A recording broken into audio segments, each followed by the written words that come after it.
کے دیہات میں جائے اور جاپانیوں کو تباہ بھی کرے اور ان کی نقل و حمل کے متعلق معلومات بھی فراہم کرے۔ رچرڈ کو نمبر 18 بلوچ رجمنٹ کے پٹھانوں پر بہت بھروسہ تھا۔ اس کے بعد اسے سکھوں پر بھروسہ تھا۔ اس نے زیادہ تر آدمی بلوچ رجمنٹ سے لیے، جن میں ایک آفریدی جمعدار دوست محمد بھی تھا۔ جمعدار دوست محمد نے رچرڈ کو چنے ہوئے مسلمان سپاہی دیے تھے، جن میں اکثریت پٹھانوں کی تھی۔ رچرڈ نے اپنے طور پر پٹیالہ سکھ رجمنٹ کی ایک کمانڈو سیکشن بھی ساتھ لے لی تھی۔ رچرڈ نے جب پٹھانوں اور سکھوں کی اس قلیل سی فورس کو دیکھا تو اس کے دل سے تمام خدشے دور ہو گئے تھے۔ پھر اس نے اپنے ایک انگریز لیفٹیننٹ، ایک انگریز سارجنٹ میجر اور برما انٹیلیجنس کور کے ایک افسر کیپٹن راسن کو ساتھ لے لیا۔ اس وقت رچرڈ برمی زبان سے ناآشنا تھا۔ راسن برمی زبان خوب سمجھتا اور بولتا تھا، مگر پہلے روز ہی رچرڈ نے محسوس کر لیا تھا کہ وہ نہ کیپٹن راسن کو اچھا لگتا ہے، نہ کیپٹن راسن اس کی پسند کا افسر ہے، حالانکہ دونوں برطانوی تھے۔ دونوں میں جنگ کے متعلق اختلاف رائے پیدا ہو گیا تھا۔ کیپٹن راسن صاف گو انسان تھا اور اس خیال کا حامی کہ جنگ میں شہریوں پر ظلم و تشدد نہیں ہونا چاہیے، نہ ان کے گاؤں برباد ہونے چاہیے۔ لیکن رچرڈ کہتا تھا کہ ہمیں جنگ لڑنی ہے، دیہات کے لوگ مارے جاتے ہیں تو مارے جائیں، ہمیں پرواہ نہیں۔ بہرحال رچرڈ کو آفریدی جمعدار دوست محمد پر پورا بھروسہ تھا اور وہ جانتا تھا کہ دوست محمد کے پٹھان سپاہی اسے کہیں بھی دھوکہ نہیں دیں گے۔ رچرڈ اپنی اس فورس کو لے کر چل پڑا۔ ان کے پاس اسلحہ، بارود، راشن اور دیگر جنگی سامان کی کوئی کمی نہیں تھی۔ وہ دریائے چندن کے کنارے کنارے موسلا دھار بارش میں چلتے چلے گئے۔ راستے میں انہیں جاپانی فوج کے کوئی آثار نظر نہ آئے۔ انہوں نے 48 گھنٹوں میں اس قدر دشوار گزار سفر کے 40 میل طے کر لیے۔ وہ گھنے جنگل اور دلدل میں جگہ جگہ پوزیشن لے کر جاپانیوں کو ڈھونڈتے رہے۔ رچرڈ کو اب یہ خطرہ محسوس ہونے لگا تھا کہ جاپانی انہیں دیکھ کر دبک گئے ہیں اور اس کی پارٹی کو گھیرے میں لے رہے ہیں۔ دور، بہت دور سے توپوں اور ٹینکوں کے دھماکے سنائی دے رہے تھے۔ کبھی کبھی لڑاکا بمبار طیارے ان کے اوپر سے گزر جاتے تھے۔ سارا برما جنگ کے جہنم میں جل رہا تھا، مگر جہاں رچرڈ اپنی چھوٹی سی فوج کو لیے گھوم پھر رہا تھا، وہاں جاپانیوں کا کوئی سراغ نہیں مل رہا تھا۔ وہ آگے رینگتے سرکتے، کبھی چلتے کبھی رکتے بڑھتے گئے۔ راستے میں چھوٹے چھوٹے 3-4 گاؤں آئے۔ رچرڈ نے ہر گاؤں کے آدمیوں کو اکٹھا کر کے کیپٹن راسن سے کہا کہ ان سے جاپانیوں کے متعلق پوچھے۔ راسن نے ان سے برمی زبان میں پوچھا اور رچرڈ نے راسن کی وساطت سے ان پر جرح بھی کی، لیکن رچرڈ نے شدت سے محسوس کیا کہ کیپٹن راسن اس کام میں کوئی دلچسپی نہیں لے رہا، بلکہ دیہاتیوں کی پشت پناہی کر رہا ہے۔ وہ اور آگے بڑھے۔ کئی دن گزر گئے تھے۔ رچرڈ اپنے ڈویژن ہیڈ کوارٹر کو وائرلیس پر رپورٹیں دے رہا تھا۔ آخر وہ اس گاؤں تھانگ دو سے 2-2.5 میل دور ایک اور گاؤں پہنچے۔ رچرڈ نے گاؤں کے نمبردار کو بلایا اور کیپٹن راسن سے کہا کہ وہ اس بوڑھے سے وہی سوال پوچھے جو وہ ہر گاؤں میں پوچھتا آیا ہے۔ اس نے نمبردار کے ساتھ چند ایک باتیں کی، اس کے جواب سنے اور رچرڈ سے کہا کہ یہ شخص قسمیں کھاتا ہے کہ اس گاؤں کے لوگوں نے کبھی کسی جاپانی کی صورت بھی نہیں دیکھی۔ نمبردار نے یہ بھی کہا کہ آپ اس گاؤں کو چھوڑیے، میں یقین سے کہتا ہوں کہ اس سارے علاقے میں کبھی کوئی جاپانی نہیں آیا۔ رچرڈ نے راسن کی زبانی یہ جواب سنا تو اس نے غصے سے بپھر کر راسن سے کہا، یہ بوڑھا جھوٹ بکتا ہے۔ ڈویژن ہیڈ کوارٹر کے پاس اسکاؤٹس کی رپورٹ پہنچ چکی ہے کہ اس علاقے میں جاپانی داخل ہو چکے ہیں۔ 2 میل کے علاقے میں جاپانیوں کی موجودگی یقینی ہے۔ مجھے اس سے کوئی غرض نہیں کہ ڈویژن ہیڈ کوارٹر کو کیا رپورٹ ملی ہے۔ کیپٹن راسن نے روکھے پھیکے لہجے میں کہا، میں اسی قدر جانتا ہوں کہ یہ بوڑھا شخص جھوٹ نہیں بول رہا۔ کیپٹن راسن، تم دانش مندی سے گریز کر رہے ہو، لیکن میرے ساتھ آفریدی جمعدار دوست محمد ہے، یہ میرا مسئلہ حل کر لے گا۔ جمعدار دوست محمد کے علاوہ اسے اپنے برطانوی لیفٹیننٹ اور سارجنٹ میجر پر بھی بھروسہ تھا۔ کیپٹن راسن کا وہ کچھ نہیں بگاڑ سکتا تھا کیونکہ راسن انٹیلیجنس کا افسر تھا۔ اس سے تمہارا مطلب کیا ہے کہ جمعدار دوست محمد تمہارا مسئلہ حل کر لے گا؟ مطلب یہ ہے کہ یہ جنگ ہے، جنگ میں ہر فعل روا ہے، برمیوں پر بھروسہ کرنا حماقت ہے۔ میں جانتا ہوں کہ جاپانی جب کسی سے کوئی بات اگلوانا چاہتے ہیں تو وہ اسے اذیت دیتے ہیں، اسی طرح ہمیں بھی ان برمیوں کو اذیت دینے کا حق حاصل ہے، اور تم نازیوں اور فسطائیوں کے ظلم و تشدد کے خلاف جنگ لڑ رہے ہو اور خود ظلم و تشدد کے قائل ہو۔ راسن نے طنز سے کہا، بہرحال اس پارٹی کا کمانڈر میں ہوں، میرا ہر حکم مانا جائے گا۔ اس آدمی سے کہو کہ اپنے گھر چلا جائے اور میری اجازت کے بغیر گھر سے قدم باہر نہ رکھے، ورنہ میں اسے گولی سے اڑا دوں گا۔ رچرڈ نے اپنی پارٹی کو وہیں آرام کرنے کو کہا۔ شام کے کھانے سے فارغ ہو کر رچرڈ نے کیپٹن راسن سے کہا، جاؤ اور اس بوڑھے نمبردار سے کہہ دو کہ تم خوش قسمت ہو، میں اس سے اور کوئی بات نہیں پوچھوں گا، لیکن اسے خبردار کر دو کہ اگر اس نے اس طرح کا ایک اور جھوٹ بولا تو میں نہ صرف اسے گولی مار دوں گا بلکہ گاؤں کے تمام جھونپڑوں کو آگ لگا دوں گا۔ کیپٹن راسن خاموشی سے گاؤں میں چلا گیا اور تھوڑی دیر بعد واپس آ گیا۔ وہ دوسرے دن بھی وہیں رہے۔ رچرڈ نے بلوچ رجمنٹ کے مسلمان سپاہیوں کی ایک کشتی پیٹرول پارٹی بھیجی جو جنگل کی تلاشی لے کر لوٹ آئی۔ رچرڈ اپنی تمام پارٹی کو تھانگ دو کے گاؤں کے قریب لے گیا اور رات وہیں قیام کیا۔ بارش تھم گئی تھی۔ صبح ہوئی تو گرد و پیش کا منظر بہت خوبصورت تھا، مگر قدرت کے حسن پر جنگ کا آسیب سوار تھا۔ جاپان کی فوج برما کے جنگلوں اور دیہات میں بکھری ہوئی تھی۔ سورج ابھرا تو لوگ کھیتوں میں کام کرنے کو نکل آئے۔ رچرڈ تھانگ دو کو پہلی بار دیکھ رہا تھا۔ یہاں بہت سے جھونپڑے تھے اور ہر جھونپڑا موٹے موٹے بانسوں کے چبوترے پر ایستادہ تھا۔ اس سے کچھ دور پرے دریائے چندن کھرا رہا تھا۔ رچرڈ کیپٹن راسن اور اپنے لیفٹیننٹ کو ساتھ لے کر گاؤں میں داخل ہوا۔ لوگوں نے کام کاج چھوڑ دیا اور ہنستے مسکراتے دوستانہ انداز سے ان کی راہ میں آن کھڑے ہوئے۔ رچرڈ کو اطمینان ہوا۔ ان میں ایک موٹا سا آدمی آگے بڑھا اور کیپٹن راسن سے باتیں کرنے لگا۔ کیپٹن راسن نے اس کی باتوں کا ترجمہ کر کے رچرڈ کو بتایا کہ یہ آدمی اس گاؤں کا نمبردار ہے اور یہ کہتا ہے کہ ہمارے ہاں ایک مہمان خانہ ہے، آپ وہاں قیام کر سکتے ہیں اور ہم حسب توفیق آپ کی خدمت کریں گے۔ رچرڈ نے یہ پیشکش قبول کر لی اور سب افسر مہمان خانے میں چلے گئے، لیکن رچرڈ نے دیکھا کہ جمعدار دوست محمد برمی نمبردار کو گہری نظروں سے دیکھ رہا تھا۔ رچرڈ نے احتیاطی تدبیر اختیار کرتے ہوئے پٹھان سپاہیوں کو گاؤں کے گرد پھیلا دیا تاکہ وہ گرد و پیش کے خطرات پر نظر رکھیں۔ کیپٹن راسن نے رچرڈ سے کہا کہ دیکھا یہ لوگ کس قدر قابل اعتبار ہیں۔ رچرڈ کو قائل ہونا پڑا۔ راسن نے رچرڈ کو بتایا کہ میں اس سے جاپانیوں کے متعلق پوچھ چکا ہوں اور اس نے مجھے یقین دلایا ہے کہ دور دور تک کوئی جاپانی نہیں ہے۔ شام کا وقت تھا۔ رچرڈ باہر نکل گیا۔ وہ تھکن کو منظر کی خوبصورتی سے دور کرنا چاہتا تھا۔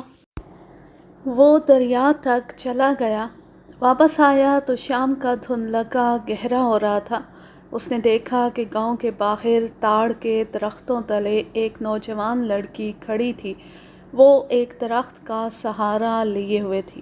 اس کا لباس برمی، خد و خال برمی اور انگ انگ برمی تھا۔ اس وقت تک رچرڈ جانے کتنی برمی لڑکیوں کو دیکھ چکا تھا، لیکن یہ پہلی لڑکی تھی جس نے اس کے قدم روک لیے۔ لڑکی کے انداز میں کشش تھی، ایسی کشش کہ رچرڈ جیسا ذمہ دار افسر اس کی طرف چل پڑا اور لڑکی کے سامنے جا کھڑا ہوا۔ رچرڈ کے ہونٹوں پر مسکراہٹ آ گئی اور اس نے ٹوٹی پھوٹی برمی زبان میں لڑکی سے بڑے پیار سے کہا، میں تمہارا دوست ہوں، تمہارا نام کیا ہے؟ لڑکی کچھ بڑبڑائی اور گھوم کر شام کے دھندلکے میں غائب ہو گئی۔ رچرڈ نے اپنے اندر ایک ہلچل سی محسوس کی اور وہ بے خیالی میں چل پڑا۔ اس کے خیالوں پر یہ نوجوان برمی لڑکی قابض ہو گئی تھی۔ وہ اس کے سحر کے اثر سے چلا جا رہا تھا کہ ایک رائفل کی نالی اس کے پیٹ میں آ لگی۔ اس نے چونک کر دیکھا، نالی فوراً ایک طرف ہو گئی۔ یہ پٹیالہ سکھ رجمنٹ کے ایک سپاہی کی رائفل تھی۔ یہ سکھ سپاہی ایک جھاڑی میں پوزیشن لیے ہوئے تھا۔ رچرڈ اس گوری چٹی دلکش برمی لڑکی کے تصور سے بیدار ہو گیا۔ وہ مہمان خانے میں چلا گیا، رات بھر کروٹیں بدلتا رہا اور اس کا ذہن تلخ و شیریں خیالات کی آماج گاہ بنا رہا۔ اسے گرد و پیش سے کوئی خطرہ نہیں تھا۔ اسے معلوم تھا کہ بلوچ ریجمنٹ کے پٹھان اور کمانڈو سیکشن کے سکھ سپاہی بیدار ہیں۔ آج 15 برس بعد وہ پھر اسی گاؤں کے اسی مہمان خانے میں بیٹھا تھا اور تھانگ دو کی اس رات کو یاد کر رہا تھا جب وہ جاپانیوں کی تلاش میں یہاں آیا تھا اور اس برمی لڑکی کو دیکھا تھا۔ اسے یاد آ رہا تھا کہ جنگ ختم ہوتی اس کی ملازمت کا عرصہ بھی پورا ہو گیا تھا۔ وہ فوج سے فارغ ہو کر بمبئی کی بندرگاہ سے انگلینڈ چلا گیا تھا، جہاں اسے ایک کاروباری فرم میں ملازمت مل گئی تھی۔ وہ محنتی آدمی تھا۔ تھوڑی عرصے میں وہ اس فرم کا حصے دار اور پھر ڈائریکٹر بن گیا اور اس کا شمار انگلینڈ کے دولت مندوں میں ہونے لگا۔ وہ برما کو بھولتا چلا جا رہا تھا، مگر ایک رات جب اس نے سونے سے پہلے سونے کے کمرے کی بتی بجھائی تو اس نے محسوس کیا جیسے کمرہ دھوئیں سے بھر گیا ہو۔ اس کے ساتھ ہی اس نے تڑاخ تڑاخ کی آوازیں سنی جیسے خشک بانس جل رہے ہوں۔ اس نے اٹھ کر بتی جلانی چاہی، مگر اس کے دل کو بھیانک سے خوف نے دبوچ لیا۔ وہ بستر سے اٹھ نہ سکا، جیسے کسی عصبی قوت نے اسے دبوچ لیا ہو۔ کمرہ دھوئیں سے بھرتا رہا اور خشک بانس جلتے رہے۔ پھر عجیب بات یہ ہوئی کہ اس کی آنکھ لگ گئی۔ آنکھ کھلی تو صبح طلوع ہو چکی تھی۔ کمرے میں دھواں بالکل نہیں تھا۔ باہر نکل کر دیکھا، کہیں بھی کوئی چیز نہیں جلی تھی۔ پھر اسے کیا ہوا تھا؟ کیا یہ ڈراؤنا خواب تھا؟ اس نے اسے خواب سمجھ کر ہی ذہن سے اتار دیا، لیکن 2 ہی روز بعد وہ ایک ہوٹل میں دوپہر کا کھانا کھا رہا تھا کہ اسے ہوٹل میں دھواں بھرتا ہوا محسوس ہوا اور بانسوں کے جلنے کی آوازیں آنے لگیں۔ اس کے ساتھ ہی اس کے دل پر ایسا خوف طاری ہوا کہ وہ کرسی پر جکڑا گیا۔ اسے آج یاد آ رہا تھا کہ ہوٹل میں ایک آدمی دوسری میز سے کھانا چھوڑ کر بھاگ آیا اور اس نے اس سے پوچھا تھا، آپ ٹھیک تو ہیں؟ آپ کا رنگ زرد ہو گیا ہے اور اس ٹھنڈ میں آپ کا چہرہ پسینے میں ڈوب گیا ہے۔ اسے کچھ یاد نہیں تھا کہ اس نے کھانا کھایا تھا یا نہیں، اور بل کس نے ادا کیا یا نہیں، اور وہ اپنے گھر تک کس طرح پہنچا تھا۔ گھر میں وہ تنہا رہتا تھا۔ عمر 45 برس ہو چکی تھی، مگر ابھی تک اس نے شادی نہیں کی تھی، کیونکہ اس کے ذہن میں بیوی کا جو تصور اور جو معیار تھا، اس پر کوئی لڑکی پوری نہیں اترتی تھی۔ وہاں لڑکیوں کی تو کوئی کمی نہیں تھی، اس کے پاس دولت بھی بے شمار تھی، لیکن وہ ایسی لڑکی کی تلاش میں بھٹکتا رہا جو اس کے جذبات سے دلچسپی رکھتی ہو، مگر ایسی کوئی لڑکی نظر نہ آئی۔ ہوٹل میں اس دورے نے اسے پریشان کر دیا۔ اسے اس رات بھی نیند میں بانسوں کے جلنے کی بھیانک تڑاخ تڑاخ سنائی دی اور کمرے میں دھواں بھرتا محسوس ہوا۔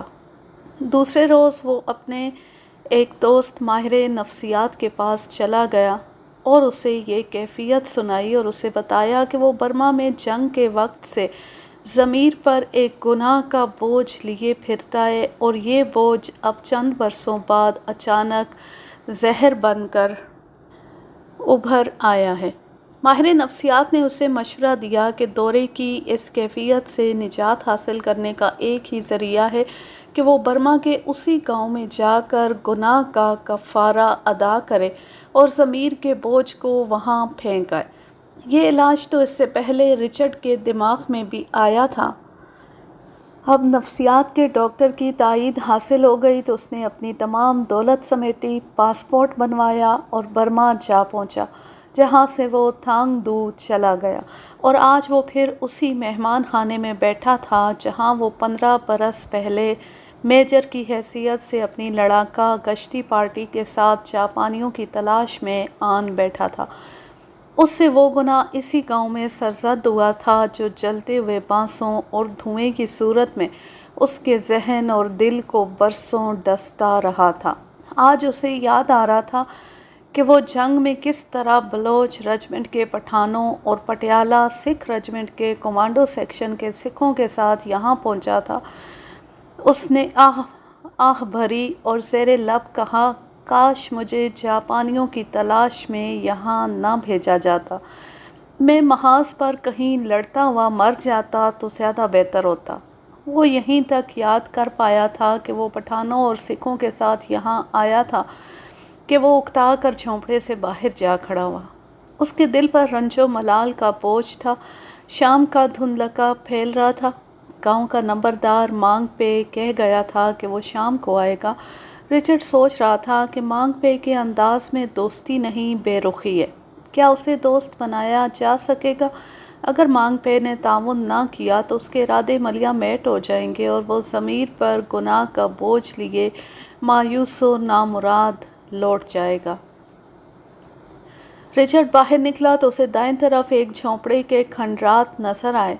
بانسوں کا چبوترا ایک طرف سے بیٹھا ہوا تھا اور ٹوٹا پھوٹا جھونپڑا اسی طرف جھکا ہوا تھا۔ شام کے گہرے دھندلکے میں اس نے دیکھا کہ گھاس پھوس اور بانسوں کے اس کھنڈر کے قریب ایک عورت یا شاید جوان لڑکی گھٹنوں میں سر دیے بیٹھی تھی۔ بادل گھر کر آ رہے تھے اور لڑکی گرد و پیش سے بے خبر بیٹھی تھی۔ رچرڈ اس کی طرف چلنے ہی لگا تھا کہ مانگ پے آ گیا۔ اس کے پیچھے پیچھے ایک عورت ہاتھ میں ٹرے اٹھائے آ رہی تھی۔ رچرڈ ان کے ساتھ کمرے میں چلا گیا۔ عورت نے ٹرے بانسوں کی میز پر رکھی اور چلی گئی۔ یہ رچرڈ کا شام کا کھانا تھا، مرغی اور چاول۔ مانگ پے بھی کوئی بات کیے بغیر کمرے سے نکلنے لگا تو رچرڈ نے کہا، مانگ پے تم نہ جاؤ، مجھے تم سے کچھ باتیں کرنی ہیں، بیٹھو میرے ساتھ کھانا کھا لو۔ میں کھا چکا ہوں، مانگ پے نے بے رخی سے جواب دیا۔ رچرڈ اسے بہرطور روکنا اور بتانا چاہتا تھا کہ وہ انگلینڈ سے یہاں کیوں آیا ہے۔ اس نے مانگ پے کو وسکی کی پیشکش کی جو اس نے قبول کر لی۔ رچرڈ نے گلاس میں وسکی ڈال کر اس کے آگے رکھ دی اور مانگ پے بیٹھ گیا۔ رچرڈ اسے ساری آپ بیتی سنا دینا چاہتا تھا لیکن مانگ پے کی خاموشی اور اس کے لا تعلق سے رویے میں کچھ ایسا تاثر تھا کہ رچرڈ اسی قدر کہہ سکا، میں ایک مقصد لے کر یہاں آیا ہوں۔ اسی مقصد کے لیے میں نے برمی زبان سیکھی ہے۔ میں آج بہت تھکا ہوا ہوں، تمہیں کل بتاؤں گا کہ میرا مقصد کیا ہے۔ مانگ پے نے جذبات سے خالی لہجے میں کہا، اچھا۔ رچرڈ نے اس سے اس لڑکی کے متعلق پوچھا جو جھونپڑے کے کھنڈر کے پاس بیٹھی ہوئی تھی۔ مانگ پے نے اسے بتایا کہ وہ 30-32 برس کی عمر کی عورت ہے۔ اس کا دماغ ٹھکانے نہیں رہتا۔ جنگ میں سبھی لوگ تباہ و برباد ہو گئے تھے۔ وہ 15 برسوں میں سنبھل گئے ہیں مگر جنگ نے جو اذیت اس عورت کو دی ہے اس سے وہ ابھی تک نہیں سنبھل سکی اور نہ کبھی سنبھل سکے گی۔ رچرڈ نے اسے سوالیہ نگاہوں سے دیکھا تو مانگ پے نے کہا، اس کی اذیت اس روز شروع ہوئی تھی جس روز یہ گاؤں چلایا گیا تھا اور یہاں کے نمبردار یعنی میرے باپ کو گولی ماری گئی تھی۔ گاؤں کس نے جلایا تھا؟ ایک انگریز افسر نے۔ اسی نے گاؤں کے نمبردار کو گولی مارنے کا حکم دیا تھا۔ مانگ پے باہر نکل گیا۔ رچرڈ نے باہر جا کر دیکھا، مانگ پے اس عورت کو جھونپڑے کے کھنڈر کے قریب سے اٹھا کر اپنے ساتھ لے جا رہا تھا۔ رچرڈ کے سینے میں زہریلا نشتر اتر گیا اور یہ الفاظ زہریلی بھیڑوں کی طرح اس کے گرد بن بنانے لگے۔ ایک انگریز افسر نے اس گاؤں کو جلایا تھا اور یہاں کے نمبردار کو گولی مارنے کا حکم دیا تھا۔ وہ کمرے میں جا کے بیٹھ گیا اور اسے 15 برس پہلے کی وہ رات یاد آنے لگی جب وہ اسی کمرے میں بیٹھا تھا۔ پٹھان اور سکھ سپاہی باہر گشت کر رہے تھے اور اس شام اس نے ایک حسین برمی لڑکی کو تاڑ کے درختوں تلے کھڑا دیکھا تھا۔ بے شک بانسوں کے اس جھونپڑے کی رات پرسکون تھی لیکن وہ جنگ کی ایک ہولناک رات تھی۔ رات کا پچھلا پہر تھا جب جمعدار دوست محمد نے اسے جگا کر چائے دی تھی اور کہا تھا، صاحب آگے چلنے کا وقت ہو گیا ہے، ہمیں اندھیرے میں نکل جانا چاہیے۔ رچرڈ نے صورت سے چائے پی، وردی پہنی اور باہر نکل آیا۔ بلوچ رجمنٹ اور پٹیالہ سکھ رجمنٹ کے سپاہی باہر تیار کھڑے تھے۔ ذرا پرے کیپٹن راسین اور گاؤں کا بوڑھا نمبردار دوستانہ طریقے سے ہاتھ میں ہاتھ ڈالے کھڑے ہنس ہنس کر باتیں کر رہے تھے۔ رچرڈ کو یقین سا ہونے لگا کہ کیپٹن راسین برطانوی ہوتے ہوئے بھی برطانیہ کا خیر خواہ نہیں ہے۔ رچرڈ نے جلدی جلدی اپنی چھوٹی سی فورس کو اردو میں ہدایات دیں اور انہیں اس طرح آگے بڑھایا کہ پٹھان آگے تھے، سکھ انہیں کور کرنے کے لیے پیچھے اور پہلوؤں میں، اور وہ خود اپنے لیفٹیننٹ، سارجنٹ میجر اور کیپٹن راسن کے ساتھ درمیان میں رہا۔ ساری پارٹی جنگل میں پھیل کر آگے بڑھنے لگی۔ جب رچرڈ گاؤں سے نکل رہا تھا تو اس کے ذہن پر کل شام والی لڑکی سوار تھی اور وہ سوچ رہا تھا کہ وہ جھونپڑا کتنا خوش قسمت ہوگا جس میں اس لڑکی نے رات گزاری ہوگی، اور وہ آدمی کس قدر خوش نصیب جس کی وہ بیوی یا محبوبہ ہوگی۔ اس نے گھوم گھوم کے دیکھا، شاید جانے سے پہلے یا شاید کسی جاپانی کی گولی سے مرنے سے پہلے اسے اس لڑکی کی ایک جھلک نظر آ جائے، لیکن ابھی سحر کا دھندلکا چھٹا نہیں تھا اور لوگ جھونپڑوں میں گہری نیند سو رہے تھے۔ جب صبح کا اجالا نکھر آیا تو رچرڈ کی پارٹی گھنے جنگل میں قدم پھونک پھونک کر رکھتی چلی جا رہی تھی۔ رچرڈ نے آگے آگے جاتے لمبے تڑنگے پٹھانوں پر نگاہ ڈالی، پھر اس نے اپنے دائیں پہلو میں سکھ رجمنٹ کے حوالدار گوربخش سنگھ کو دیکھا تو اسے جاپانیوں پر رحم آنے لگا اور اس نے سوچا کہ یہ پٹھان اور یہ سکھ جاپانیوں کو چیر پھاڑ دیں گے۔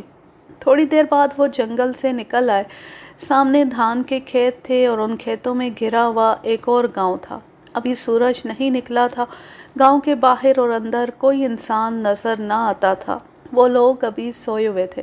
رچرڈ نے جمعدار دوست محمد سے کہا کہ وہ اپنے مسلمان سپاہیوں سے گاؤں کو گھیرے میں لے لے اور سکھ مختلف سمتوں سے گاؤں میں داخل ہو کر لوگوں کو جگا لیں اور گاؤں کے بڑے آدمی کو باہر لے آئے۔ پٹھان گاؤں کو گھیرے میں لینے لگے تو رچرڈ نے سوچا کہ یہ تو وقت ضائع کرنے والی بات ہے، اس گاؤں میں جاپانی نہیں پہنچے۔ تھانگ دو کے نمبردار نے یقین دلایا تھا کہ دور دور تک کے علاقے میں کوئی جاپانی نہیں ہے۔ رچرڈ نے اپنے لیفٹیننٹ سے مشورہ کر کے جمعدار دوست محمد سے کہا کہ اس گاؤں کو گھیرے میں لینے کی بجائے 3-3 کی ترتیب میں اکٹھے گاؤں میں داخل ہو جاؤ۔ یہ ہدایت دیتے رچرڈ کو خیال آیا کہ گاؤں کی خاموشی کچھ پراسرار سی ہے، تاہم اس نے پٹھانوں کو پریڈ کی ترتیب میں گاؤں کی طرف روانہ کر دیا۔ پٹھان گاؤں سے کوئی 50 گز دور ہوں گے کہ ماحول رائفلوں اور مشین گنوں کے بے رحم دھماکوں سے لرز اٹھا۔ یہ فائر گاؤں کے اندر سے اور گاؤں کے پہلو میں ایک بلند جگہ سے جو جھاڑیوں سے ڈھکی ہوئی تھی آ رہا تھا۔ رچرڈ کا جسم سن ہو کے رہ گیا۔ چند سیکنڈز تو وہ کچھ بھی نہ سوچ سکا۔ اس نے دیکھا کہ جو پٹھان 3-3 کی ترتیب میں سینہ تانے گاؤں کی طرف جا رہے تھے، ان میں سے کئی ایک گولیوں کی بوچھاڑ میں گرے اور تڑپ کر ٹھنڈے ہو گئے تھے۔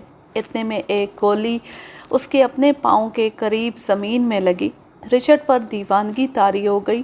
وہ جاپانیوں کے آتشی جال میں پھنس چکا تھا۔ اسے اپنی لغزش کا بھی احساس ہوا۔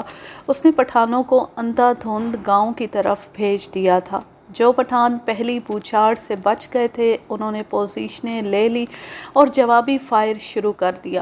عقب سے سکھوں نے پٹھانوں کے اوپر سے فائرنگ شروع کر دی۔ جاپانیوں کی 2 ہی پوزیشنیں تھیں، ایک مکان میں اور ایک باہر بلند جگہ پر۔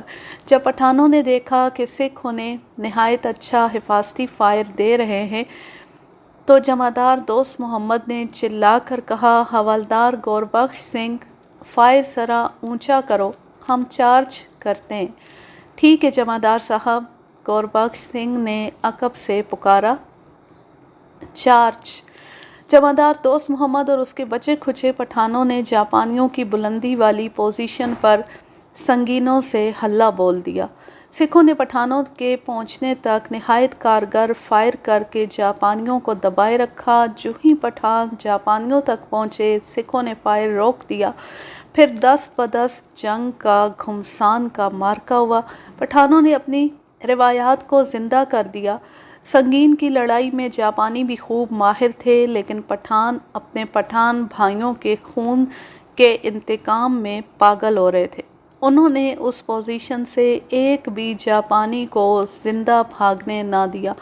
گاؤں کے اندر والی پوزیشن پر انگریز لیفٹیننٹ، انگریز سارجنٹ میجر اور سکھوں نے ایسا ہی حملہ کیا اور گرینیڈ پھینک کر اس پوزیشن کو بھی تباہ کر دیا۔ اس میں کم و بیش 20 جاپانی مارے گئے، لیکن رچرڈ کی پارٹی کا نقصان بھی کچھ کم نہیں تھا۔ 11 پٹھان مارے گئے اور 5 زخمی ہوئے، 2 سکھ ہلاک اور 2 زخمی ہوئے۔ انگریز لیفٹیننٹ دھان کے کھیت میں مرا پڑا تھا، گولی اس کے سر کے پار ہو گئی تھی۔ سارجنٹ میجر گاؤں کے اندر اوندے منہ پڑا تھا، اس کے منہ سے خون نکل رہا تھا۔ رچرڈ نے اسے اٹھانے کی کوشش کی مگر وہ مر گیا۔ رچرڈ پٹھانوں کی طرف بھاگا۔ جمعدار دوست محمد کے ایک گال سے خون بہہ رہا تھا۔ اس نے قہر آلود لہجے میں رچرڈ سے کہا، میجر صاحب، دشمن ہمارے انتظار میں بیٹھا تھا، اسے معلوم تھا کہ ہم آ رہے ہیں۔ تھانگ دو کے نمبردار کو بھی معلوم تھا، یہ اس کی چال تھی، یہ گھات تھانگ دو کے نمبردار نے لگوائی ہے۔ رچرڈ نے بلا تامل اس کی بات مان لی، اور جب اس نے 11 پٹھانوں، 2 سکھوں اور 2 انگریزوں کی لاشوں کو دیکھا تو غصے سے اس کے منہ سے جھاگ پھوٹنے لگی۔ اسے ان جوانوں پر بہت ناز تھا، اسے اپنے ہم وطن افسروں پر اتنا بھروسہ نہیں تھا جتنا پٹھانوں پر تھا۔ جمعدار صاحب، اس نے عتاب آلود آواز میں جمعدار دوست محمد سے کہا، جس قدر جلدی ہو سکے تھانگ دو پہنچو اور نمبردار کو زندہ پکڑ لو، اور گاؤں والوں سے کہو کہ جو کوئی گاؤں سے باہر نکلا اسے گولی مار دی جائے گی۔ رچرڈ نے چند ایک سپاہیوں کو زخمیوں کی مرہم پٹی اور لاشوں کو دفن کرنے کے لیے اپنے ساتھ رکھا اور باقی سب کو جمعدار دوست محمد کے ساتھ بھیج دیا۔ دوست محمد کے جانے کے بعد اس نے گاؤں کے تمام گھروں کی تلاشی لی تو اسے پتہ چلا کہ گاؤں میں جاپانیوں کے سوا اور کوئی آدمی نہیں تھا، نہ کوئی عورت، نہ کوئی بچہ۔ جاپانیوں نے گاؤں والوں کو گاؤں سے نکال دیا تھا۔ کیپٹن راسن بھی جمعدار دوست محمد کے ساتھ چلا گیا تھا۔ رچرڈ نے اسے سختی سے کہا تھا کہ وہ جمعدار دوست محمد کے کام میں دخل نہ دے۔ 3 گھنٹے بعد رچرڈ بھی تھانگ دو پہنچ گیا۔ ایک پٹھان سپاہی اسے نمبردار کے گھر لے گیا۔ دوست محمد، کیپٹن راسن اور گوربخش سنگھ چارپائیوں پر بیٹھے ہوئے تھے اور نمبردار ایک کونے میں بیٹھا ہوا تھا، اس کے ہاتھ پیٹھ پیچھے بندھے ہوئے تھے۔ رچرڈ کو دیکھتے ہی اس نے برمی زبان میں غصے سے بولنا شروع کر دیا، میجر رچرڈ، اس بوڑھے کے ہاتھ کھول دو، یہ سلوک اچھا نہیں ہے۔ کیپٹن راسن نے کہا، میں 15 لاشیں دفن کر کے آیا ہوں۔ رچرڈ نے غصے پر قابو پا کر جواب دیا، راسن، میں جو کہتا ہوں وہ اس سے پوچھو۔ بوڑھے سے کہا گیا کہ اسے معلوم تھا کہ اس گاؤں میں جاپانی موجود ہیں اور اس نے جاپانیوں کو پہلے سے خبردار کر دیا تھا۔ بوڑھے نے اس الزام کی تردید کی تو جمعدار دوست محمد نے گرج کر کہا، جھوٹ بولتا ہے، اسے معلوم تھا۔ کیپٹن راسن نے رچرڈ سے کہا کہ تم لوگوں کے پاس اس بوڑھے کے خلاف کوئی ثبوت نہیں ہے۔ رچرڈ نے سنی انسنی کر کے حکم دیا، گاؤں کے تمام آدمیوں کو باہر بلاؤ اور اس بوڑھے کو بھی باہر لے آؤ۔ حوالدار گوربخش سنگھ نے بوڑھے کو مردار کی طرح گھسیٹ لیا، پھر اسے ٹھڈے مار کر اٹھایا۔ رچرڈ کے دل میں بوڑھے کے لیے رحم کا ذرہ بھی نہ تھا۔ کیپٹن راسن نے بوڑھے کی وکالت میں کچھ کہا، میرے 11 پٹھان، 2 سکھ اور 2 انگریز مارے گئے ہیں، اس نے قہر بھری آواز میں کہا۔ باہر گاؤں کے لوگ جمع ہو چکے تھے۔ بوڑھے کو سامنے کھڑا کر کے رچرڈ نے راسن سے کہا کہ انہیں بتاؤ کہ اس بوڑھے کا قصور کیا ہے، اور انہیں کہو کہ گاؤں کے ہر ایک آدمی کو گولی ماری جائے گی اور سارا گاؤں جلا دیا جائے گا، لیکن میں تم پر رحم کرتا ہوں اور تم لوگوں کو عبرت دلانے کے لیے میں تھوڑے سے جھونپڑے جلاؤں گا اور صرف اس بوڑھے کو گولی ماروں گا۔ جب گاؤں والوں نے کیپٹن راسن کی زبانی یہ سزا سنی تو ان پر سناٹا طاری ہو گیا۔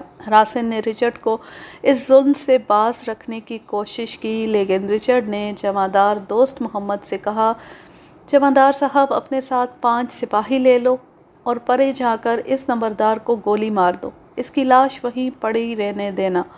جمعدار دوست محمد نے 5 سپاہی چن لیے اور نمبردار کو گھسیٹتے اور دھکیلتے ہوئے پرے لے گئے۔ ایک بار رچرڈ کو نمبردار کی آواز سنائی دی جیسے بکرے کو ذبح کیا جا رہا ہو۔ رچرڈ کے دل پر پل بھر کے لیے خوف طاری ہو گیا اور اس نے چاہا کہ بوڑھے کو بخش دے۔ اس کا ضمیر جاگ اٹھا تھا، وہ شاید اسے بخش ہی دیتا، مگر کیپٹن راسن بول پڑا، رچرڈ میں تمہیں آخری بار کہتا ہوں کہ انسانیت کا احترام کرو اور پاگل نہ بنو۔ رچرڈ کو راسن سے چڑ تھی، اس کے دل میں رحم کا جو جھونکا آیا تھا وہ نکل گیا۔ راسن نے کہہ دیا، تم ہٹلر ہو۔ عین اس وقت ذرا پرے جھاڑیوں کی اوٹ سے 5 رائفلوں کا ایک دھماکہ سنائی دیا۔ نمبردار کو ایک نہیں بیک وقت 5 گولیاں مار دی گئی تھی۔ رچرڈ، کیپٹن راسن نے کہا، تم مجرم ہو، شاید تمہیں اپنے جرم کا احساس بھی ہوگا۔ رچرڈ کو آج 15 برس بعد یاد آ رہا تھا کہ کیپٹن راسن نے ٹھیک کہا تھا، میں مجرم تھا، لیکن اپنے جرم کا احساس بہت دیر بعد ہوا۔ مگر اس روز وہ غصے سے دیوانہ ہوا جا رہا تھا۔ اس نے نہ صرف بوڑھے نمبردار کو گولی مروا دی بلکہ سپاہیوں سے کہا تھا، سامنے کے جھونپڑوں کی ساری قطار کو جلا دو۔ رچرڈ، کیپٹن راسن نے پھر اسے کہا، تم اسی ظلم و تشدد کے خلاف لڑ رہے ہو جس کے مرتکب تم خود ہو رہے ہو۔ خدا کے لیے خاموش رہو راسن، تم ایک جرم کر چکے ہو، اب اور نہ کرو۔ راسن نے اس کا بازو تھام کر کہا، ان لوگوں کے گھر نہ جلاؤ، یہی ان کی ساری کائنات ہے۔ ان غریبوں نے پیٹ پر پتھر رکھ کر یہ جھونپڑے کھڑے کیے، اس سے بہتر ہے کہ ان سب کو گولی مار دو، ان کے گھر نہ جلاؤ۔ ان جھونپڑوں میں ان کا خون پسینہ لگا ہوا ہے، ان کے بچے بارش میں پڑے ٹھٹھر ٹھٹھر کر مر جائیں گے۔ رچرڈ خاموشی سے سنتا رہا مگر اس پر کوئی اثر نہ ہوا۔ راسن نے کہا، تم مجرم ہو اور تم غدار ہو۔ رچرڈ بھڑک اٹھا اور بولا، تمہیں ذرا بھر احساس نہیں کہ میرے 11 پٹھان اور 2 سکھ سپاہی ہلاک ہو گئے؟ اگر تمہیں ان سپاہیوں کا خیال نہیں تو ان 2 انگریزوں کے متعلق ہی سوچو جو ان برمیوں کی چال بازی کی نظر ہو گئے۔ اگر اب تم نے میری راہ میں آنے کی کوشش کی تو میں تمہیں گرفتار کر کے ہیڈ کوارٹر میں کورٹ مارشل کے لیے بھیج دوں گا۔ رچرڈ نے اپنے سپاہیوں سے مخاطب ہو کر کہا، سامنے کے جھونپڑے جلا دو، اور ذرا دیر بعد سامنے کے 3 جھونپڑوں سے بے رحم شعلے اٹھنے لگے۔ جلتے ہوئے بانس مشین گن کی طرح تڑاخ تڑاخ کرنے لگے اور ماحول میں دھواں پھیلنے لگا۔ آج 15 برس بعد راسن کو اسی گاؤں کے مہمان خانے میں بیٹھے وہ آگ یاد آ رہی تھی۔ یہی وہ آگ تھی جو انگلینڈ میں اس کے لیے آسیبی دورہ بن گئی تھی۔ وہ اس سے آگے کچھ بھی یاد نہیں کرنا چاہتا تھا، وہ اب ان یادوں سے پناہ ڈھونڈ رہا تھا۔ اس کی آنکھ لگ گئی، وہ بے چینی سے سویا اور صبح ہو گئی۔ اس نے کھڑکی کھول کر باہر دیکھا، درخت ساون کی اوس سے لدے ہوئے تھے اور اوس کے قطرے پتوں سے ٹپک رہے تھے۔ رچرڈ کو یوں لگا جیسے پیڑ رو رہے ہوں۔ اس کا دل اداسیوں میں ڈوبتا چلا گیا۔ اگر مانگ پہ نہ آ جاتا تو وہ رنج و الم سے شاید کبھی نہ ابھر سکتا۔ مانگ پہ نے رسمی سے لہجے میں اسے سلام کیا اور پوچھا کہ رات اسے کوئی تکلیف تو نہیں ہوئی۔ رچرڈ اس کے لہجے کو خوب سمجھتا تھا۔ وہ دیکھ رہا تھا کہ مانگ پہ اس کے جواب کا انتظار کیے بغیر باہر کو چل پڑا۔ مت جاؤ مانگ پہ، رچرڈ نے بے تاب ہو کر کہا، میں تمہیں بتانا چاہتا ہوں کہ میں یہاں کیوں آیا ہوں۔ مانگ پہ رک گیا۔ تمہیں شاید معلوم ہوگا کہ میں یہاں سیر و سیاحت کے لیے نہیں آیا، میں اس گاؤں کو مالی امداد دینے آیا ہوں۔ مانگ پہ نے چونک کر رچرڈ کی طرف دیکھا، اس کے چہرے کا تاثر بدل گیا۔ رچرڈ نے کہا، تم نے بتایا تھا نا کہ ایک انگریز افسر نے اس گاؤں کو جلایا اور نمبردار کو گولی مروا دی تھی؟ وہ میرا دوست تھا، وہ مر گیا ہے۔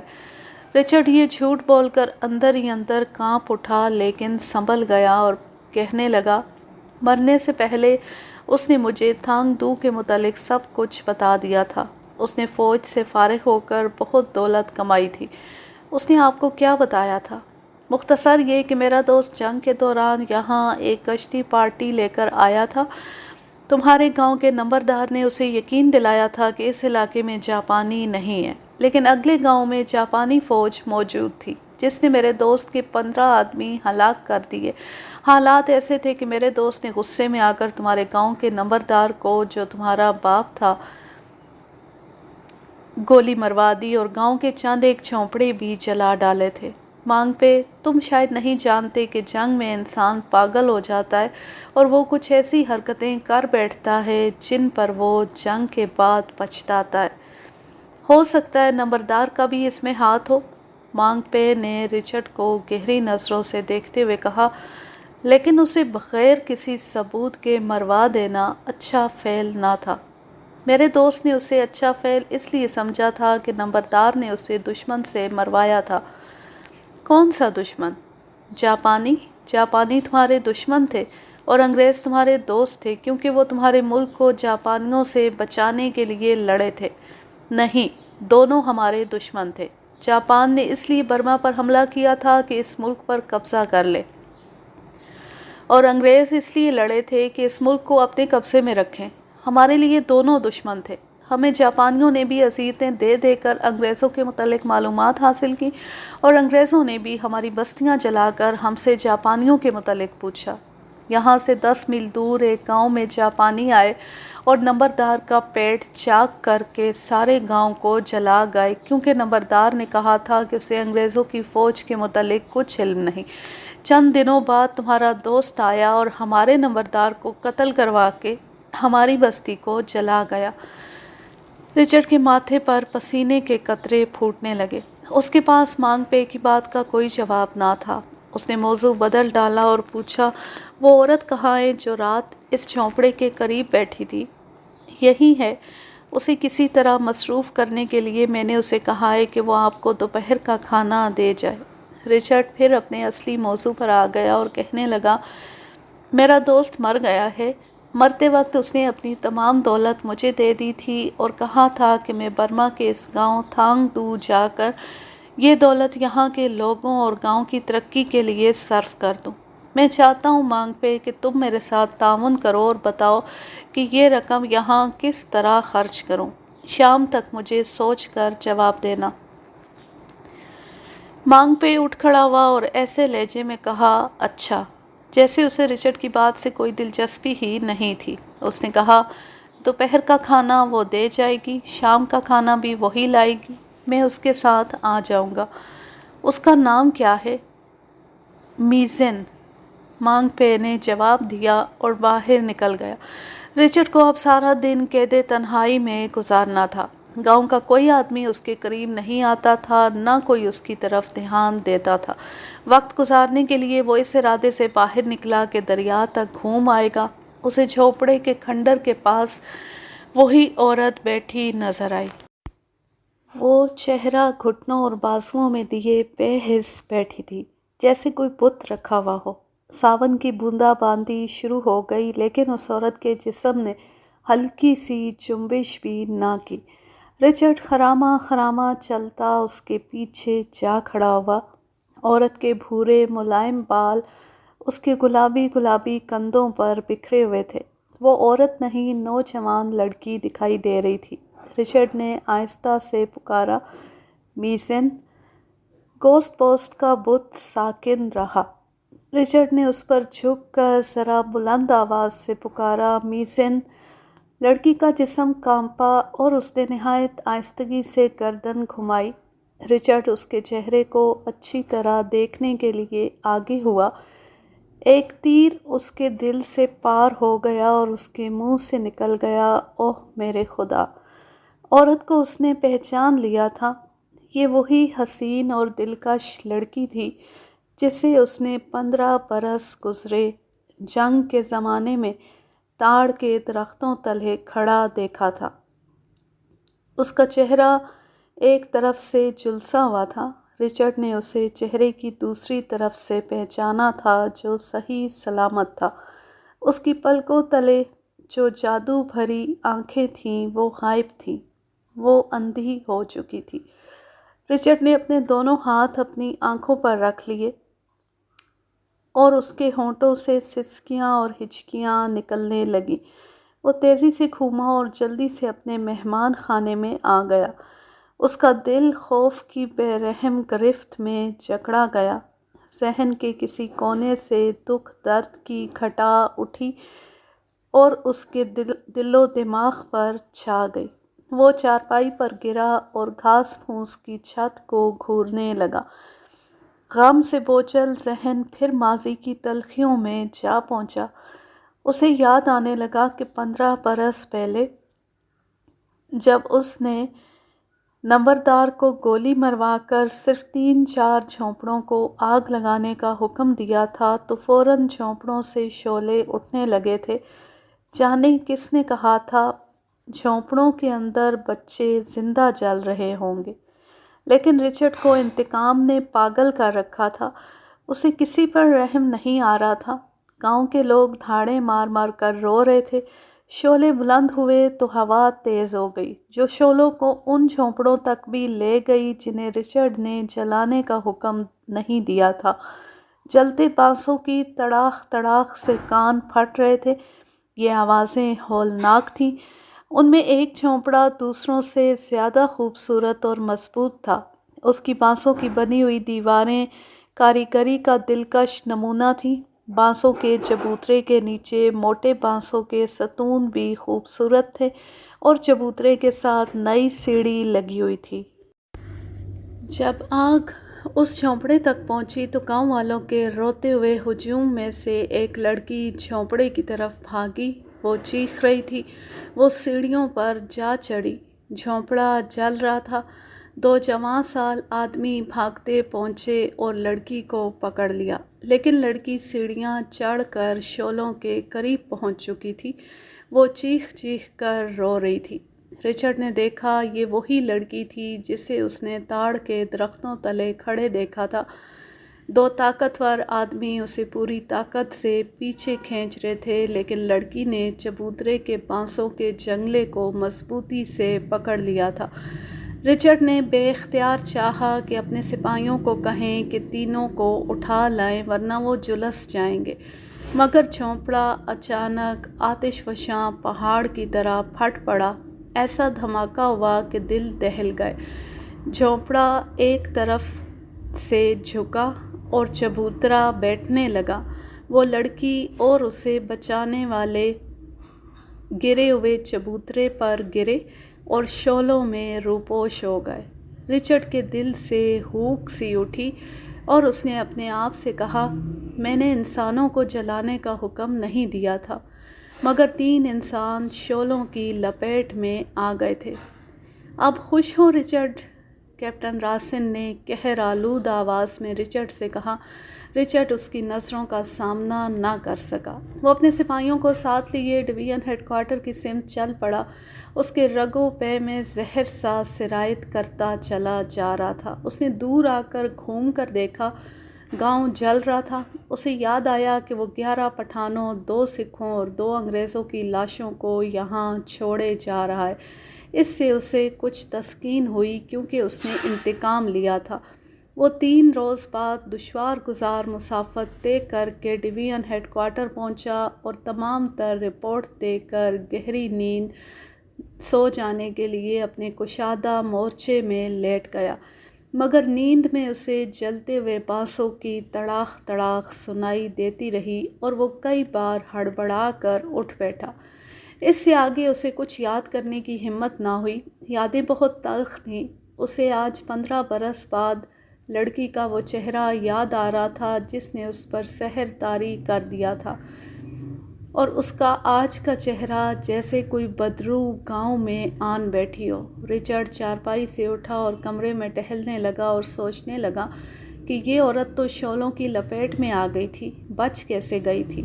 اور وہ 2 آدمی تو ضرور جل گئے ہوں گے جو اسے وہاں سے ہٹانے گئے تھے۔ دوپہر کے کھانے کا وقت ہو گیا۔ یہی عورت جس کا نام میسن تھا ہاتھ میں ٹرے اٹھائے کمرے میں داخل ہوئی اور اندھی ہونے کے باوجود جچے تلے قدم اٹھاتی کمرے کے وسط تک آئی، کھانا نیچے رکھا اور پیشتر اس کے کہ رچرڈ اسے ذرا سی دیر کے لیے روک کر چند باتیں کرتا وہ کمرے سے نکل گئی۔ رچرڈ کو ایسے محسوس ہوا جیسے میسن نے اس کے آگے کھانا اس طرح رکھا ہو جس طرح کتے کے آگے پھینکا جاتا ہے۔ رچرڈ نے عہد کر لیا کہ وہ سب سے پہلے اس لڑکی کو ذہنی اذیت سے نجات دلائے گا۔ کھانے سے فارغ ہو کر رچرڈ باہر نکل گیا۔ گاؤں کے لوگ کھیتوں میں کام کر رہے تھے۔ وہ ان کے قریب سے گزرا تو کسی نے اس کی طرف توجہ نہ دی۔ اسے یاد تھا کہ انگریز کو دیکھ کر برمی لوگ اس کی راہ میں آن کھڑے ہوتے تھے، مگر اب وہ اسے دیکھ کر نفرت سے منہ پھیر رہے تھے۔ اس کے باوجود اس نے اس عزم کو اور پختہ کر دیا کہ وہ ان لوگوں کی کایا پلٹ دے گا۔ اس نے دیکھا کہ جلے ہوئے جھونپڑوں کی جگہ جو نئے جھونپڑے کھڑے کیے گئے تھے وہ بھدے اور کمزور تھے۔ رچرڈ نے سوچا کہ وہ تمام جھونپڑوں کو گرا کر بانسوں اور آبنوس کی لکڑی کے نئے مکان بنائے گا جن میں الگ الگ کمرے ہوں گے، پھر انہیں مشینی کھیتی باڑی کا سامان منگوا کے دے گا اور انہیں غلے کی تجارت کرنے کے ڈھنگ سکھائے گا۔ اس کے پاس بے شمار دولت تھی جو وہ اسی مقصد کے لیے ساتھ لایا تھا۔ وہ اپنے گناہ کا کفارہ ادا کرنا چاہتا تھا۔ وہ گاؤں کی فلاح و بہبود کے منصوبے بناتا جانے کہاں کہاں گھومتا رہا۔ جب مہمان خانے میں آیا تو شام کا دھندلکا گہرا ہو رہا تھا۔ دیکھا کہ کمرے میں چاول اور مرغی کی پلیٹیں پڑی تھیں۔ وہ کھانا کھا رہا تھا کہ مانگ پہ آ گیا۔ رچرڈ اس سے پوچھ نہیں سکتا تھا کہ یہ عورت تو جل گئی تھی، بچ کیسے گئی؟ اس نے سوچا کہ اس کے منصوبے عملی شکل اختیار کر لیں تو وہ مانگ پے کو بتا دے گا کہ اس گاؤں کو چلانے والا وہی تھا۔ اس نے مانگ پے سے پوچھا کہ اس عورت کو کیا ہوا تھا؟ اس کا چہرہ جھلسا ہوا ہے۔ مانگ پے نے کہا کہ یہ اسی آگ میں جھلس گئی تھی جو اس انگریز کے حکم سے لگائی گئی تھی۔ یہ اس وقت کم سن لڑکی تھی جب گاؤں کو آگ لگائی گئی تھی۔ دوسرے روز اس کی شادی ہونے والی تھی۔ جس جھونپڑے میں وہ جلی تھی وہ اسے ماں باپ نے جہیز کے طور پر بنا کے دیا تھا۔ اس کے اندر ضرورت کی ہر چیز رکھی تھی۔ دوسرے روز اس نے اپنے خاوند کے ساتھ اس جھونپڑے میں آباد ہونا تھا۔ وہ جھونپڑا اس کا حسین خواب تھا جسے ایک انگریز افسر نے جلا ڈالا، اور وہ نہ صرف اندھی ہو گئی بلکہ اس کا دماغ معاف ہو گیا۔ اس کے سہاگ کا آشیاں جل رہا تھا۔ وہ اسے بچانے کو یا شاید اس کے ساتھ ہی جل مرنے کو بھاگی تو اس کا ہونے والا خاوند اور اس کا بھائی اسے بچانے کو اس کے پیچھے دوڑے۔ آخر ہوا یہ کہ وہ دونوں جل کر مر گئے اور یہ لڑکی نہ جانے کیسے بچ گئی۔ اس روز سے اس کے رشتہ دار اسے 2 وقت کا کھانا دے دیتے لیکن اسے رات کو اپنے گھر میں داخل نہیں ہونے دیتے۔ گاؤں والے اسے بدروح سمجھتے۔ میں اسے اپنے گھر لے جاتا ہوں اور وہ ایک کونے میں دبک کر رات گزار لیتی ہے۔ رچرڈ کے دل میں درد کی ٹیس اٹھی اور اس کا سر جھک گیا۔ ذرا دیر بعد اس نے سر اٹھا کر کہا، سارا گاؤں جل گیا تھا؟ جہاں یہ گاؤں ہوا کرتا تھا وہاں صرف راکھ رہ گئی تھی، پھر راکھ کو بارشیں بہا لے گئیں، پھر یہاں نئے جھونپڑے کھڑے کیے گئے۔ یہ جھونپڑے بہت کمزور اور بھدے ہیں۔ میں تم لوگوں کو لکڑی اور بانسوں کے مکان بنوا دوں گا اور گاؤں کو نہایت خوبصورت شکل دوں گا۔ میرے دوست نے اس کام کے لیے مجھے بہت دولت دی ہے۔ نہیں، ایسا نہیں ہوگا۔ تھانگ دو کے لوگ اب اچھے جھونپڑے نہیں بنائیں گے۔ یہ لوگ ڈرتے ہیں کہ کل تباہی آئی تھی، کل پھر آ سکتی ہے۔ ہم لوگ اب صرف جی رہے ہیں اور کھیتوں سے اتنا ہی اناج اگاتے ہیں جس سے ہمارے پیٹ بھر جاتے ہیں۔ جس طرح یہ لڑکی آنکھیں کھو بیٹھی ہے، اسی طرح ہم اچھی زندگی بسر کرنے کی امنگ کھو بیٹھے ہیں۔ رچرڈ نے اسے قائل کرنے کی کوشش کی کہ وہ گاؤں کا نمبردار ہے اور وہ اس کی پیشکش قبول کر لے۔ اس نے مانگ پے سے یہ بھی کہا، میں جانتا ہوں کہ تم ایک انگریز کی پیشکش قبول کرنے سے گریز کر رہے ہو کیونکہ تمہیں اس سے نفرت ہے۔ کچھ بھی سمجھ لو، اب 1000 خزانے ہمیں دے دو۔ جو مر گئے ہیں وہ لوٹ کے نہیں آ سکیں گے۔ اور تھانگ دو کا جلا ہوا سینہ انگلینڈ کی دولت سے کبھی ٹھنڈا نہ ہوگا۔ مانگ پے، میں جس کام کے لیے یہاں آیا ہوں وہ کام ہو کر رہے گا۔ میں تمام عمر یہیں رہوں گا اور تم لوگوں پر زر و دولت قربان کرتا رہوں گا۔ سب سے پہلے اس اندھی لڑکی کو پناہ میں لینے کا بندوبست کروں گا۔ مانگ پے نے کوئی جواب نہ دیا۔ وہ اٹھ کے چلنے لگا تو رچرڈ نے اسے ہاتھ ملانے کو ہاتھ بڑھایا، مگر مانگ پے نے ہاتھ کی طرف دیکھنا بھی گوارا نہ کیا اور باہر نکل گیا۔ رچرڈ کو دھچکا لگا، لیکن اس نے اس بے رخی کو بھی قبول کر لیا۔ اس کا عزم پختہ تھا۔ مانگ پے کے جانے کے بعد اسے گزرے ہوئے 15 برسوں کا صرف ایک خوشگوار واقعہ یاد آیا۔ یہ 2 ہی مہینے پہلے کا واقعہ تھا۔ وہ جس بحری جہاز میں برما کے لیے انگلینڈ سے روانہ ہوا تھا، اس کی فرسٹ کلاس میں بہت سے مسافر تھے۔ ان میں ایک جوان سال لڑکی کیرولین بھی تھی، جس کی رنگت یورپی باشندوں کی طرح سفید نہیں بلکہ سفیدی مائل سانولی تھی۔ رچرڈ اس کے ساتھ بے تکلف ہو گیا۔ وہ شادی کے فوراً بعد بیوہ ہو گئی تھی اور اب ایک مشن کے ساتھ ہندوستان جا رہی تھی۔ دونوں کی بے تکلفی محبت کی حدوں کو چھونے لگی۔ رچرڈ نے کیرولین کو تھانگ دو کے متعلق ساری بات کہہ سنائی اور اسے بتایا کہ وہ اب اپنے گناہ کا کفارہ ادا کرنے جا رہا ہے۔ اس نے کیرولین سے کہا کہ وہ اس کے ساتھ برما چلی چلے اور وہ شادی کر لیں گے۔ کیرولین نے اسے کہا کہ وہ اس سے ضرور شادی کر لے گی، لیکن ہندوستان کے مشن سے دستبردار نہیں ہوگی۔ یہ پہلی لڑکی تھی جو رچرڈ کے معیار پر پوری اتری۔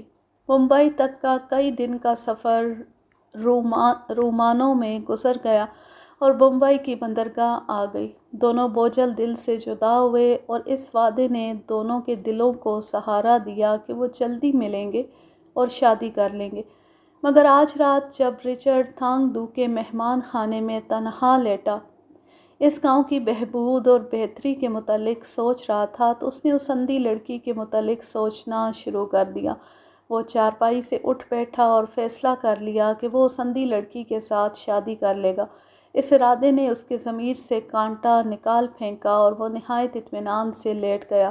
صبح کے وقت وہ حشاش بشاش باہر نکلا۔ وہ گاؤں سے دور نکل گیا۔ جب واپس آ رہا تھا تو اسے گاؤں سے باہر اندھی لڑکی آتی نظر آئی۔ رچرڈ نے سوچا کہ اس سے بات کرنے کا یہ اچھا موقع ہے۔ وہ اس کے قریب پہنچا اور اسے روک لیا۔ اس کے جلے ہوئے چہرے کو دیکھ کر رچرڈ کو اس کا 15 برس پہلے کا دلکش چہرہ یاد آ گیا، جس نے اس کی ذات میں زلزلے برپا کر دیے تھے۔ میسن، مجھے اجنبی نہ سمجھو۔ میں اب تمہارے گاؤں کا ایک فرد ہوں اور تمہاری مدد کو آیا ہوں۔ اندھی لڑکی کا جسم تھر تھر کانپا، اس کے منہ سے دلدوز چیخ نکلی اور وہ دریا کی طرف بھاگ اٹھی۔ وہ اندھا دھند دوڑتی گئی اور رچرڈ بے بسی کے عالم میں اپنے جھونپڑے میں آ گیا۔ بہت دیر گزر گئی۔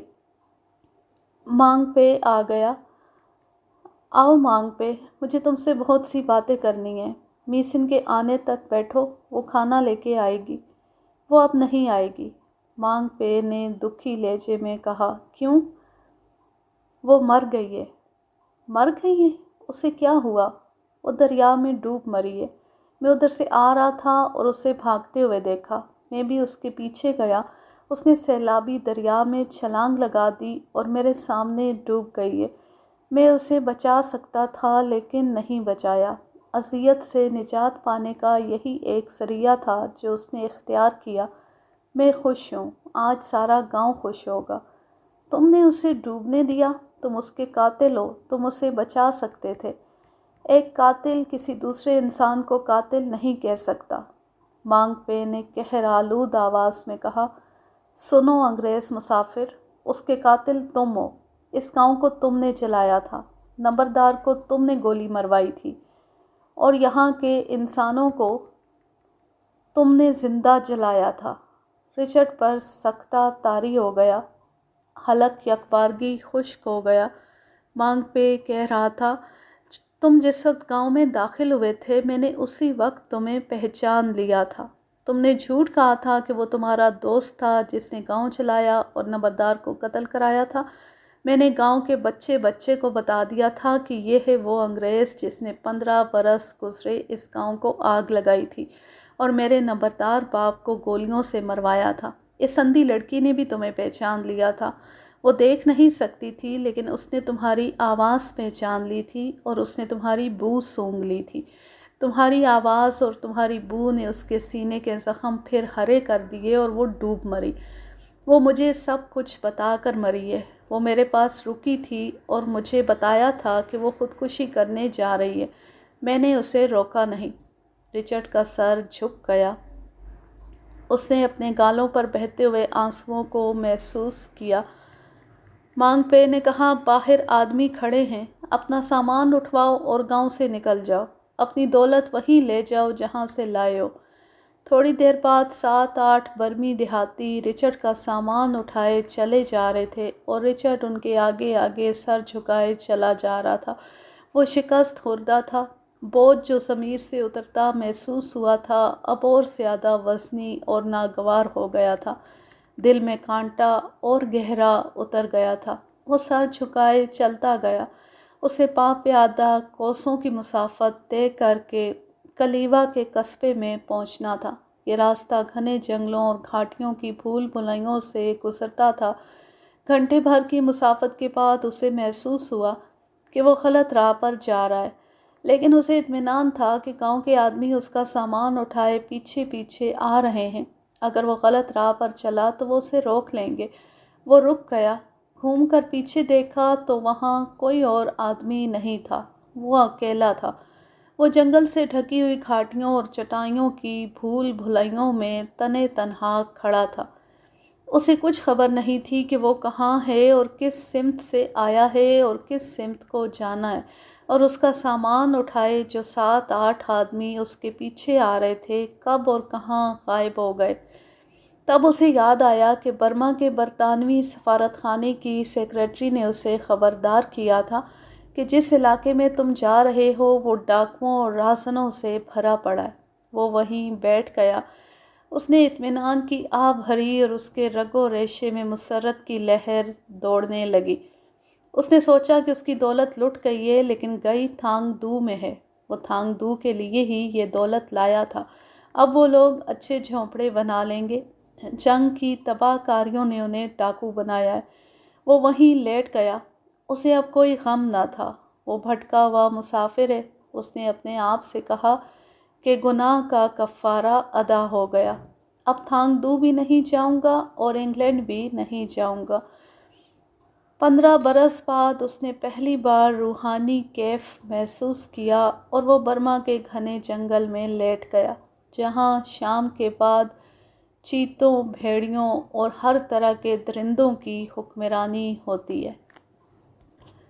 یوں یہ زبردست کہانی اپنے اختتام کو پہنچی۔ اب میں لیتی ہوں آپ سے اجازت۔ جہاں رہیں خوش رہیں، شاد و آباد رہیں، ہنستے مسکراتے رہیں، اور اگر یہ کہانی یا میرا انداز پسند آئے تو اس چینل کو سبسکرائب ضرور کر لیں اور بیل آئیکن کو ضرور پریس کریں تاکہ آنے والی ہر نیو ویڈیو کی نوٹیفیکیشن آپ کو بر وقت ملتی رہے۔